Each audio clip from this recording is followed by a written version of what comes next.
Olá, eu sou a Aleca Rocha, atriz, e interpreto o seu caso virtual de relacionamento bizarro aqui.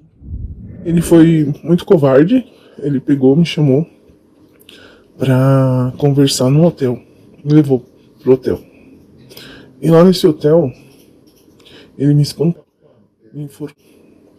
me chutou. Na hora que ele me foi, eu vi a morte. Ele me puxava de um lado pro outro pelos cabelos. Rita, idade, 21 anos, vendedora.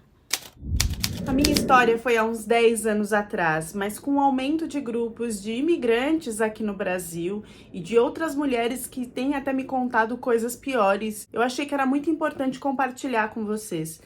Como naquele tempo a internet ainda não era tudo isso, ainda mais para comunicação com pessoas de outros países, ao invés de internet e relacionamento virtual, a minha história vai começar a partir do telefone. Eu trabalhava em um lugar onde as pessoas iam sempre para ligar para pessoas de outros países, porque ainda não se tinha essa coisa de conversar pela internet.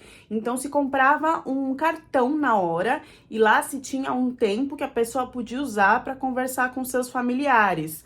Óbvio que por ser isso, se tinha sempre muitos estrangeiros que iam até lá para fazer contato com as suas famílias. Na maioria das vezes, nigerianos, haitianos e outros anos e etc. Eu já tinha uma coisa por preto.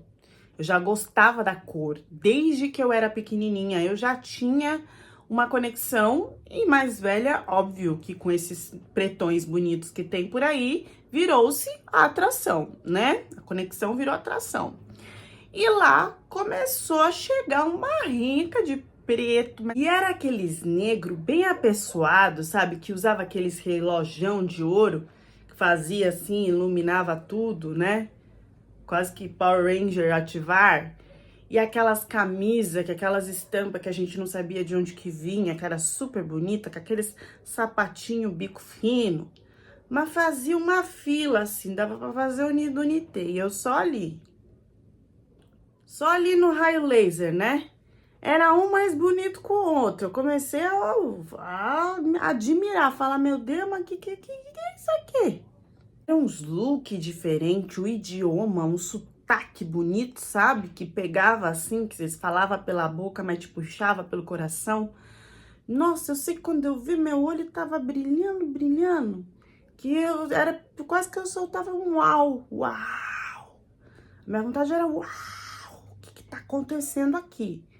E o Charles era o que se destacava, porque assim, Charles se vestia muito bem. Pelo tom americano do nome, vocês já podem perceber que ele era de outra categoria.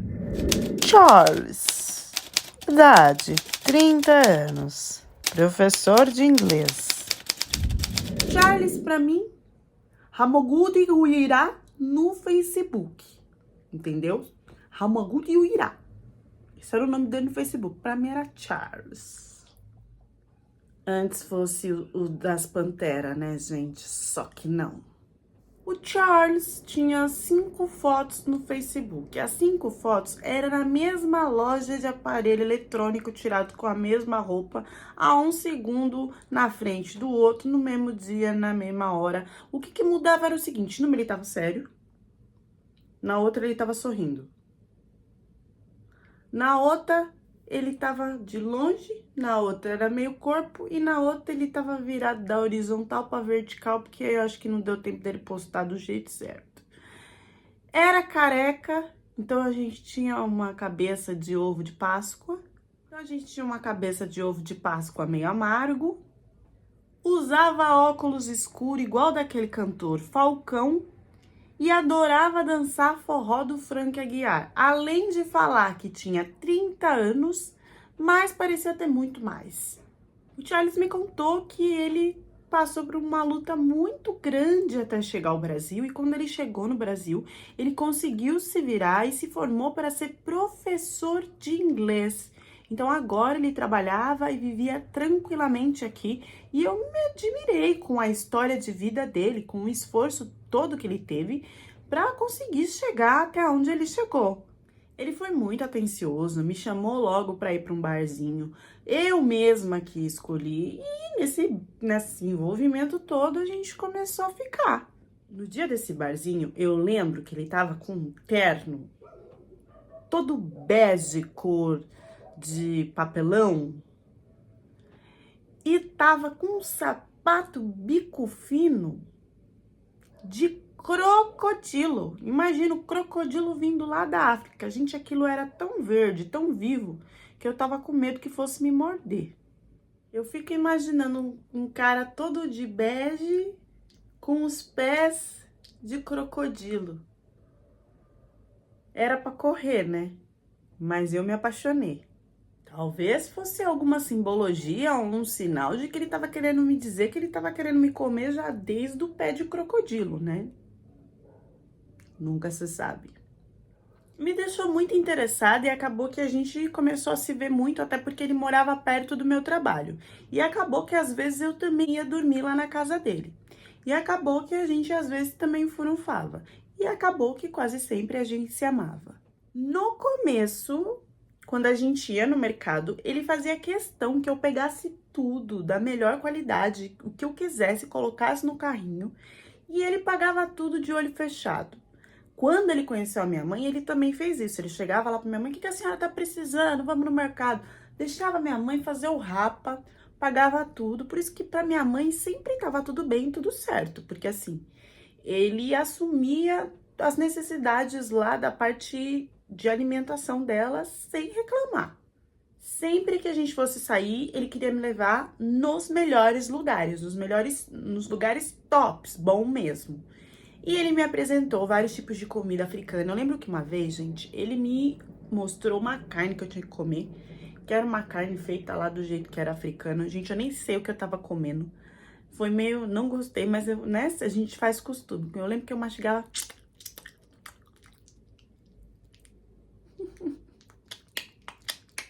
E sorria, né? É maravilhoso. Não consegui engolir. Não, mas tá ótimo. Nossa, sabe quando a gente faz assim? Que no começo a gente quer, né? O cara fala: eu gosto de maçã. Você fala: eu também. Né? Às vezes você nem gosta, mas você tá lá, né? O cara nem acabou de falar: aham. A gente é assim, né? A gente tem essa coisa de querer ser aceita, enfim. Ele morava numa casa alugada, mas que era assim, bem organizada, bem arrumada. Tinha vários cômodos e tinha muita coisa assim, cara lá dentro, sabe? Tinha uns tênis de basquetes, de marca mesmo, bem caro.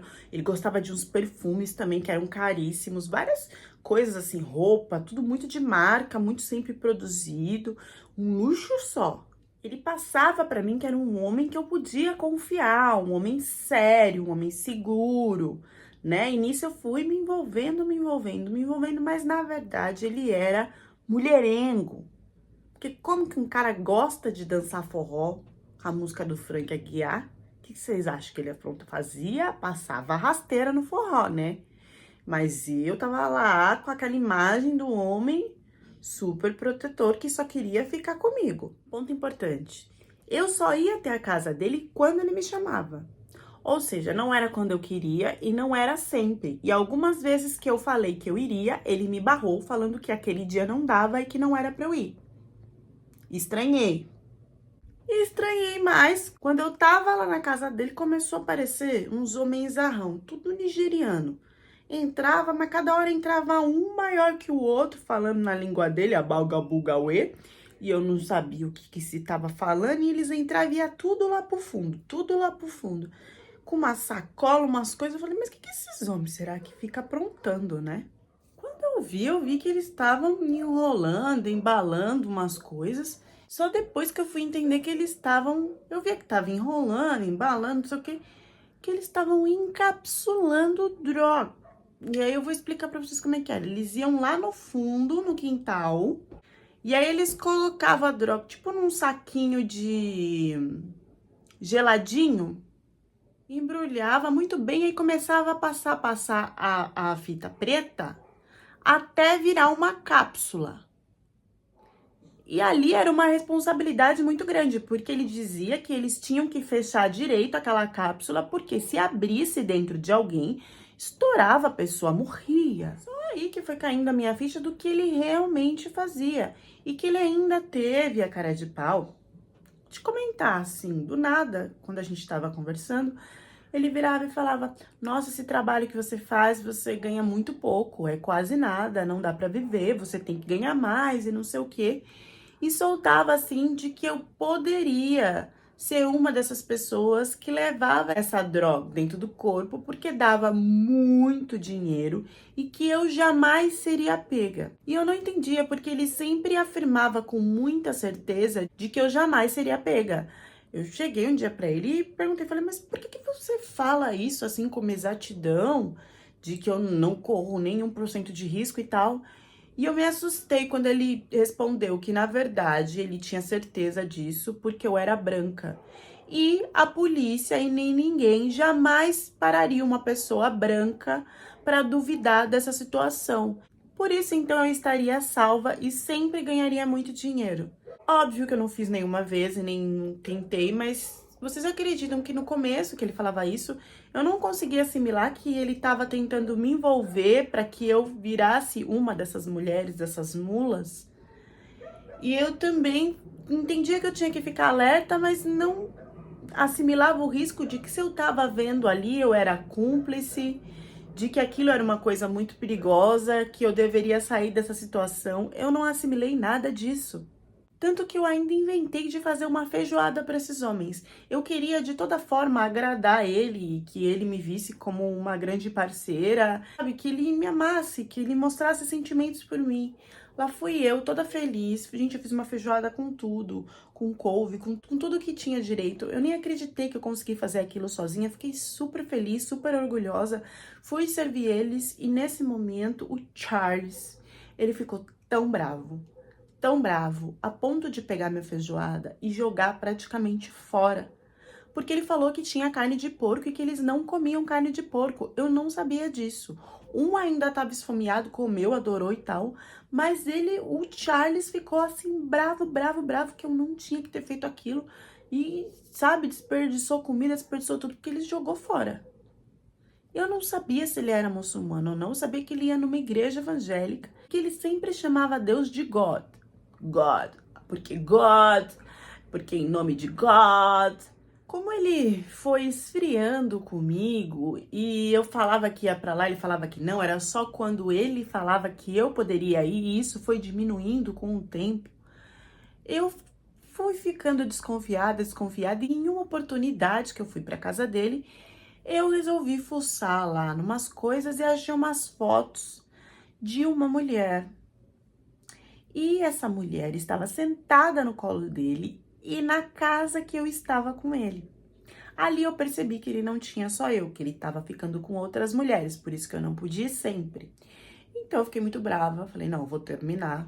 Lembro de ter colocado as fotos na mesa para quando ele chegasse ele visse que eu vi. E fui embora e terminei com ele sem pensar. Detalhe que a moça era lindíssima, ela tinha traços parecidos com o meu, ela era branca, de cabelão, era maravilhosa. Bom, terminei com ele, voltei no meu trabalho, fiquei normal, e lá no meu trabalho eu já meti o olho em outro nigeriano, que era o Emanuel. No caso, ele foi lá, fez a ligação, falou, oi, tudo bem, né? E aí ele pergunta meu nome, ele era mais novo, bem mais jovem, né, do que o Charles. E aí devia mais ou menos em média uns 5 anos mais velho que eu, uns 26 anos. Ele andava debaixo do braço uma pastinha que dizia que ele estudava ali na USP, né? E eu não sei se ele estudava mesmo, né? Porque ele não falava português. Aí ele só falava comigo assim em inglês, né? Mas eu não falava inglês, não 100%. Aí eu tentava, pra conversar com ele, eu procurava alguma coisa, tipo uma letra de música, sabe? Pra para conversar com ele, para tentar traduzir e ver se eu conseguia falar alguma coisa para ele, assim, mais romântica e tal, de um relacionamento normal de casal. O Manuel já se aproximou de mim, a gente já começou a conversar, me falou que ele ele estava estudando na USP, que queria morar no Brasil. E o Emanuel, ele era diferente, ele era carinhoso, ele era atencioso, queria casar, queria conhecer a minha mãe. Ele foi totalmente diferente do Charles. E ele me levava no shopping, mas ele nunca tinha muito dinheiro. Ele tinha sempre uma coisa assim mais simples, né? Não tinha umas roupas sociais, era mais casual, tipo um tênis, né? Um tênis, uma calça jeans, uma camiseta, nada assim de falar, nossa, esse tênis aí é caríssimo, não. As coisinhas dele eram mais simples. Ou ele veio também para fazer esse tipo de negócio, porém ele era mais inocente, veio mais para trabalhar para eles do que ser chefe, né, para fazer esses negócios. E ele não me falava nada sobre esse tipo de situação para fazer, que ele falava que ele não gostava. Quando ele falou do Charles, ele falou que o Charles era errado em fazer isso. Enfim, ele falou que ele não veio para fazer isso. Mas Eu fui ficando com o Emanuel, mas o Charles não saía da minha cabeça. A ponto de eu entender que eu já não estava mais gostando de ficar com o Emanuel e avisar ele que eu não queria mais nada. E dá a entender de que eu tentaria voltar para o Charles. Para o Charles. Quando o Emanuel percebeu isso, ele ficou muito bravo. sabe quando a pessoa é muito doce, mas você fica com o pé atrás, já tá saturado dessas coisas e você acaba tendo uma certa desconfiança, né? Muito bonzinho assim, sei lá. Mas ele veio aqui conhecer minha mãe, meu pai, tudo. Mas ele dizia gostar muito de mim. Tanto é que quando eu terminei com ele, ele começou a chorar.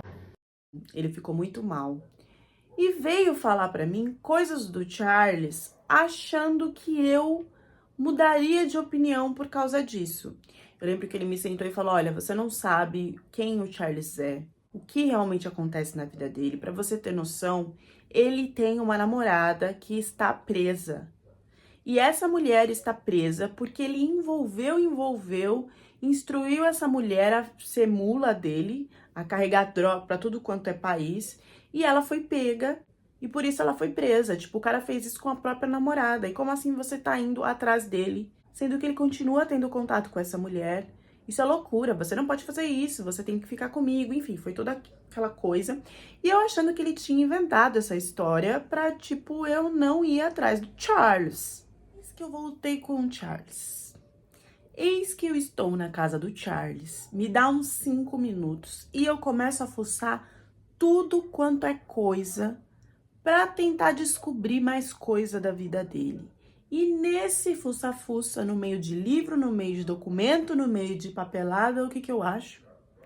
Eu achei um monte de carta que eu sentei pra ler. Era uma brasileira escrevendo pra ele, como namorada, que estava presa e estava escrevendo cartas do presídio para ele. E que ele encontrava ela assim no presídio e que era a namorada dele que estava presa por causa de ser mula. E se declarando numa conexão, porque logo ela vai sair, porque ele vai tirar ela de lá e não sei o quê. Eu não sabia o que eu fazia com aqueles papéis na minha mão. Quando eu vi que aquilo era verdade, eu não pensei no impulso, eu contei pra ele. Sem lembrar que o Emanuel que tinha me contado. Como que eu ia descobrir isso do nada, se não fosse por alguém me avisar? E o Charles ficou bravo com essa situação, queria saber quem que tinha me contado. Ele não tava nem aí que eu tinha descoberto todos os segredos dele, não. Ele queria saber quem tinha me contado. E pelas cartas eu vi que ela tinha um filho e que ele tava querendo registrar o filho dela, porque a partir do momento que ele tem um filho no Brasil, ele consegue ficar mais rapidamente no Brasil. Eu sei que ele saiu louco para descobrir quem tinha contado para mim. Acabou se diminuindo todo o problema dele ter uma outra mulher e tudo que ele tinha feito com a mulher. Ele saiu atrás de uma outra mulher que ele entendeu que era a senhora que tinha contado pra mim. Ele quase acabou com a vida dessa senhora, achando que era ela que tinha contado pra mim. Depois ele entendeu que não era. E para você entender como eles são um grupo, uma tribo, uma gangue, o que quer que seja, mas como eles são unidos, o próprio Emanuel foi falar para ele que tinha contado para mim.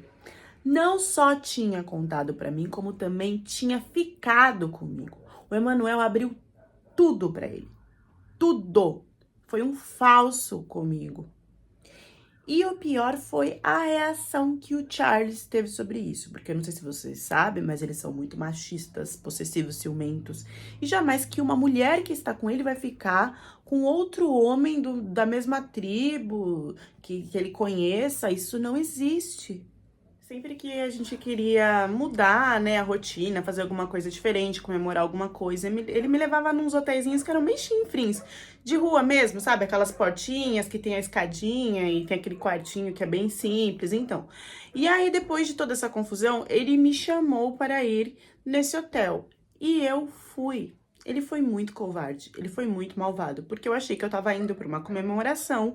Como eu era namorada dele, eu já confiava de ir nesses lugares assim, né, que são mais simples, até vamos dizer que um pouco que perigosos, enfim, não é nada de luxo, né, aquela coisa bem ralé. Eu já tava acostumada.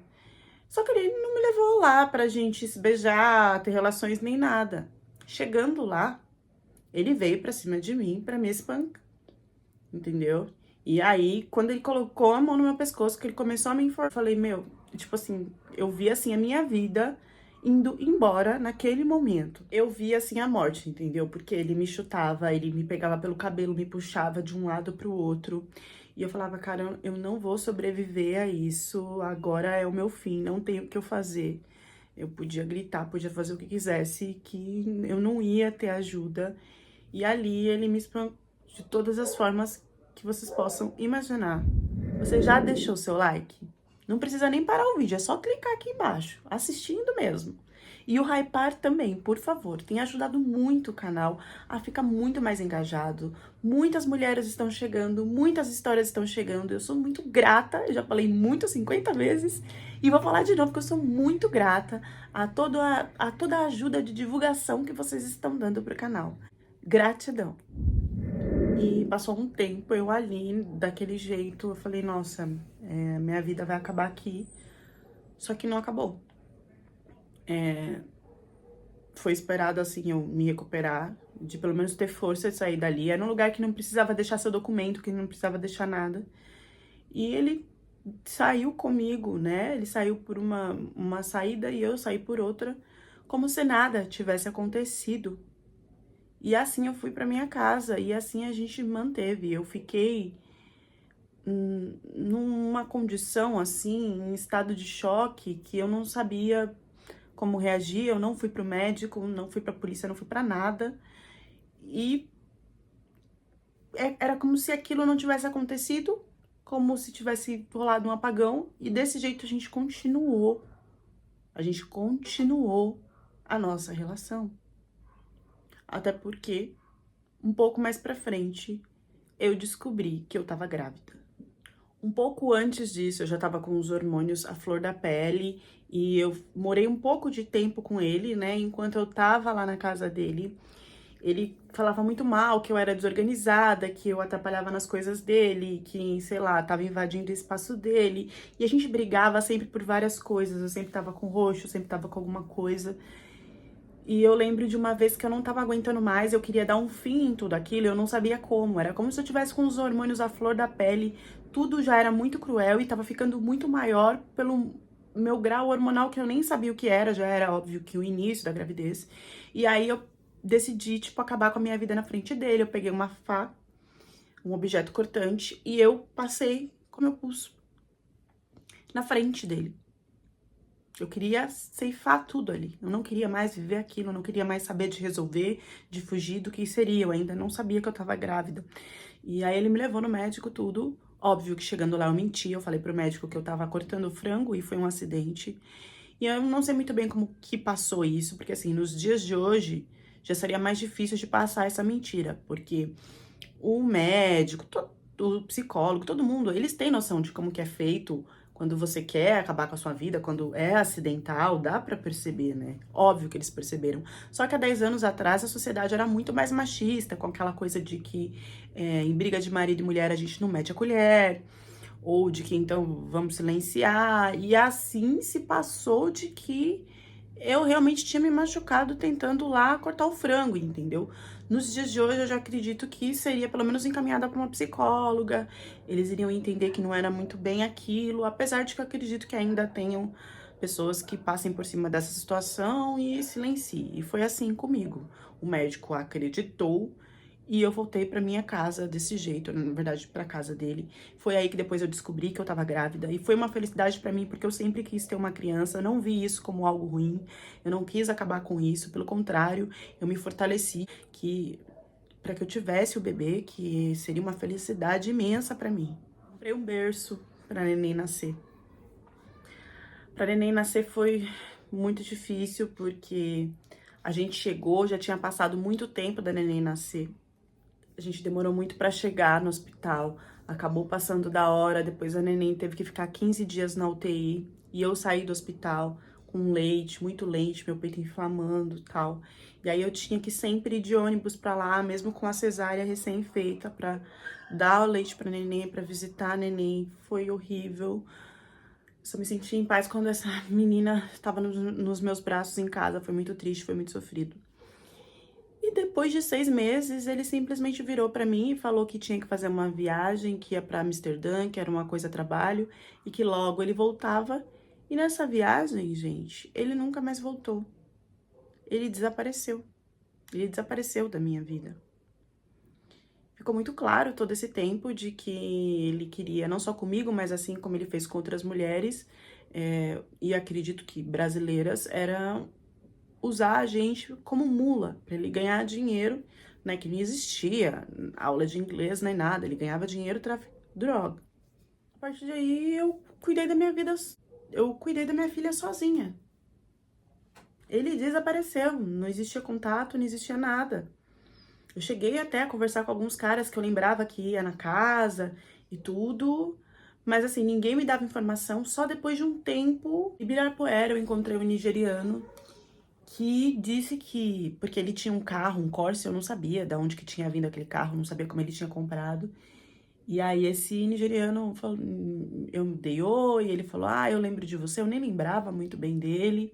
E ele falou, eu tenho que te contar umas coisas, toma aqui meu telefone que eu vou te ajudar pra você tentar encontrar onde é que ele tá e tal. Esse cara, ele tinha sido preso nessas coisas de levar e trazer droga, né?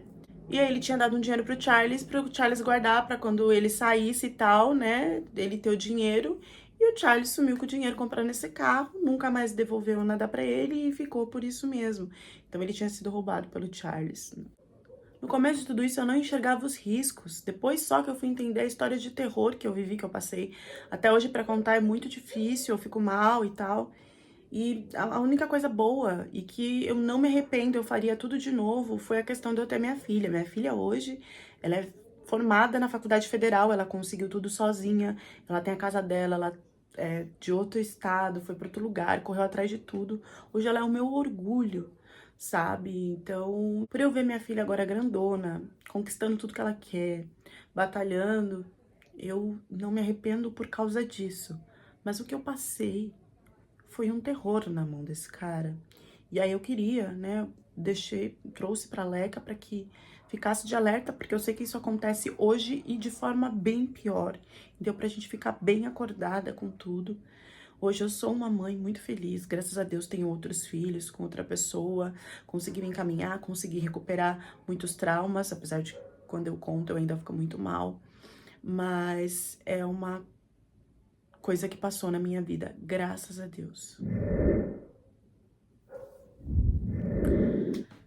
Bom, o que tá estourando de nigeriano, de haitiano, de imigrantes, de histórias assim no canal, no meu direct do Instagram, tá pesado, gente. E uma das camadas que eu vou pegar aqui pra conversar com vocês dessa história é que em muitos momentos, não sei se foi o primeiro, mas o que eu lembro que ela contou, dela comeu uma carne que ela nem sabia que carne que era, e que ela comeu, né, porque ela tava ali querendo ser aceita, querendo ser escolhida. Em muitos momentos desse vídeo eu vejo uma questão de querer ser aceita, de querer ser escolhida. Gente, eu já fiz isso. Muitas de nós fazemos. Nós temos a ideia de que o homem é que tem que escolher a gente, né? Então a gente vai se adaptando a tudo aquilo que vai aparecendo e às vezes no meio da paixão e da loucura a gente se adapta a coisa que é sinal pra gente correr.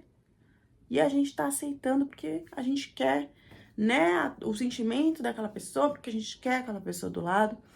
Então eu percebi que muitas coisas, ela acabou entrando nesse poço sem fim por causa de querer essa aprovação dele, que nunca vinha e que ela queria ser aquela que ele enxergasse e falasse, ah, é essa que eu quero pra minha vida, né?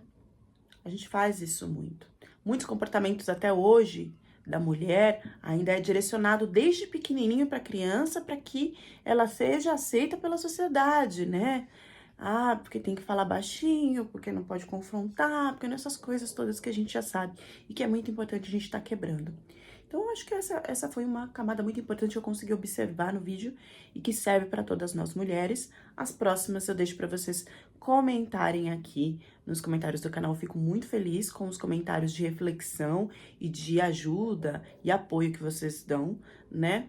E é isso, até a próxima história do canal.